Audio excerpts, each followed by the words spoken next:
ازيكم عاملين ايه؟ يا رب تكونوا بخير. تعالوا بقى نسمي الله ونصلي على الرسول ونشوف الكفتة القمر اللي احنا عاملينها دي مع بعض عاملينها ازاي بطريقة سهلة وسريعة وبدون اي مجهود، والمكونات بسيطة جدا. بس لو اول مرة تشوفوني، انا اسمي هويدا وتابعوني على قناة حيرة طبخ، وما تنسونيش بقى في اللايك والشير. بسم الله الرحمن الرحيم. انا عندي نص صدر من الفراخ. مش هحدد الكمية اللي موجودة هستخدمها. عندي توم وبصل وفلفل وكزبرة، ملح وفلفل وبابريكا وبهارات فراخ وسبع بهارات وورق لورا، ولو في حبهان يعني التوابل اللي موجودة او متاحة بالنسبة لي هستخدمها. عندي دي كمية من الرز، انا عايرتها 3 مجات ونص من مج الشاي اللي موجود في كل بيت، او هستخدم نص كيلو رز اللي متاح هستخدمه برضو. الرز ده طبعا منقوع لمدة ساعة، وبعد كده صفيته قبل ما استخدمه. بعد كده جبت الكبة بتاعتي وابتديت انزل بالرز واحدة واحدة كده عشان افرمه فرمة سريعة كده. ما بزودش الفرم في الرز قوي عشان الكبة بتاعتي ما تبصش معايا.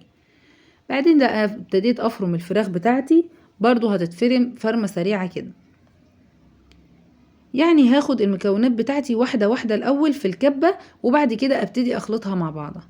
بعد ما فرمت الرز بقى والفراخ ده كان شكلها معايا، هبتدي انزل بالخضار اللي عندي. انا قلت بصلايه وقرن فلفل اللي حابب، بس هو كان مديني طعم حلو جدا في الكفته. كام فص توم كده وربطه الكزبره بتاعتي. يا ريت بلاش شبت ولا بقدونس لانهم بيغمقوا الكفته معايا. نزلت بقى بالبهارات المتاحه بالنسبه لي، وبعد كده هديهم ضربه سريعه. بعد ما فرمتهم كده طبعا هما لسه خشنين، هنزل بقى بالفراخ والرز، ومن وقت للتاني يعني هضربهم ضربة وهبطل كده واحدة واحدة معايا. برضو لازم نحافظ على الكبة بتاعتنا يعني عشان ما تبصش مننا. من وقت للتاني بقى كنت بنزل الجوانب بتاعت الكبة كده عشان خاطر اساعد الكبة في الفرم. طب انا ما عنديش كبة، احنا ممكن نفرمها عادي عند الجزار زي ما بنفرم كفتة الرز. دي كفتة الرز بس من غير لحمة، دي بالفراخ. دي النتيجة اللي انا وصلت لها كده. طبعا كانت النتيجة حلوة جدا، كانت ريحتها حلوة جدا جدا. انا في الوقت ده المفروض ان انا اسيبها ترتاح لمدة نص ساعة في التلاجة تقريبا، او اقل حاجة ربع ساعة عشان اسهل على نفسي عملية التشكيل بتاعتها او تصبيع الكفتة معايا. انا كنت مستعجلة طبعا فاستخدمتها على طول، ما صبرتش عليها عشان كده كانت بتلزق معايا. فانا في كلتا الاحوال بدهن ايدي زيت وببتدي ان انا اصبع الكفتة. ما بصبعهاش كبيرة ولا صغيرة، وتبقى حجمها مناسب كده لان هي بتزيد معايا بعد التحمير وبعد ما بحطها في الصلصة بتاعتها. هعمل بقى الكمية اللي تناسبني، عايزة اعملها كلها او على حسب الكمية اللي انا عايزاها، وهبتدي نشوف هنعمل فيها ايه.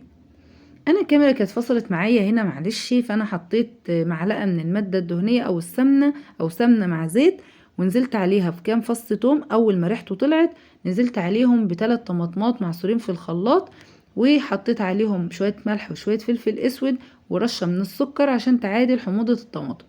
هسيبها بقى تتسبك على جنب، وبعدين هحمر الكفته.